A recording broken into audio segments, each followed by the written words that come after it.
The biggest reason to be independently wealthy is for how you can fulfill your mission. But a lot of people see money as this bad thing, dirty thing. If they unconsciously think money is evil, they're not going to allow that money to come in.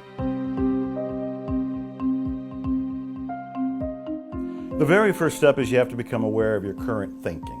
Most people don't realize that their thoughts are in the toilet, that they're listening and to themselves say negative things about 70,000 times a day. 70,000. 70,000. There are some research studies that are showing it's higher than that.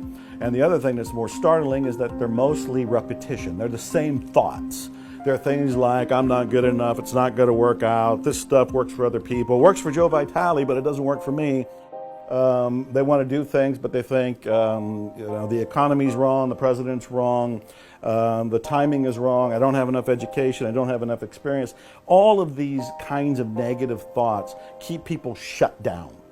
They don't go for their dreams. They react to life, they kind of crawl through life with no enthusiasm, no sort of energy, and no belief in themselves or the possibilities of something better. What the law of attraction is teaching people is that you have a choice. You can change your thinking. One way to look at this is the thoughts you're having right now are primarily negative. So that's the first thing to notice. Your thoughts are primarily negative. The second one is you're not your thoughts. You are separate from your thoughts. And this is massive, earth-shaking news if somebody's hearing it for the very first time. There have been books that are called You Are Not Your Mind, You Are Not Your Brain.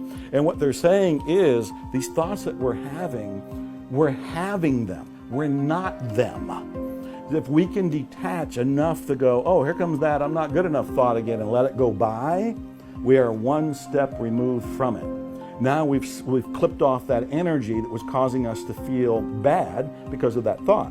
So that's the second step, is to become aware that I'm not my thoughts. Third step is to start to generate what you do want to think.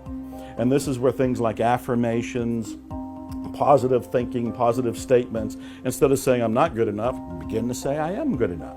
Begin to say this can work out for me. If this material has worked for other people, why can't it work for me too? I tell people the biggest reason to be independently wealthy is for how you can fulfill your mission. You're fulfilling your divine calling. You're fulfilling whatever it is that you're feeling is your vision for a complete life. And so I think at that point, that is beautiful. What a fantastic reason to have wealth or to have jet. It's a difference you can make in people's lives. Such a fascinating concept, Joe, because a lot of people in the quote-unquote spiritual world, they have this real dysfunctional relationship with money and possession. Yeah. And I usually say to them, look, the money allows you to scale your message and help more people. As soon as they see it, then the whole concept of quote-unquote sales becomes more interesting. All of it becomes a means to a greater end of a greater good. Yeah. But a lot of people see money as this bad thing, dirty thing.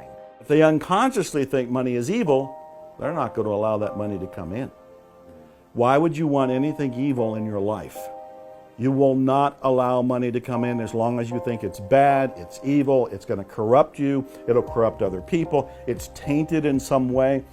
This is an unconscious belief that virtually everybody has. So the first thing I do to help people with this, and I want to help your viewers right now with this, is to realize that is a shortened biblical phrase. The longer phrase is, the love of money is the root of all evil. But let's look at it even deeper than that. The wealthy people I know, including myself, the healthy, wealthy people I know, are not in love with money. They appreciate money, they use money, they leverage money, but they're not in love with money. That is a huge, massive difference. As soon as somebody realizes, oh, money is actually just a means of exchange that we've agreed on.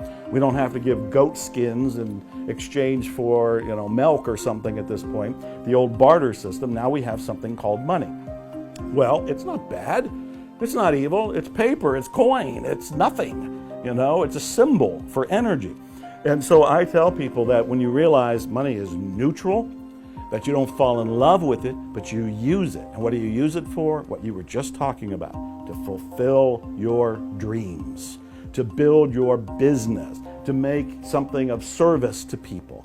Money enables you to do all of these different things. There was an author, Arnold Patton, who said this wonderful quote. I wish I had originated this quote. It's so good. But I always give him credit and I always repeat it. The sole purpose of money is to express appreciation.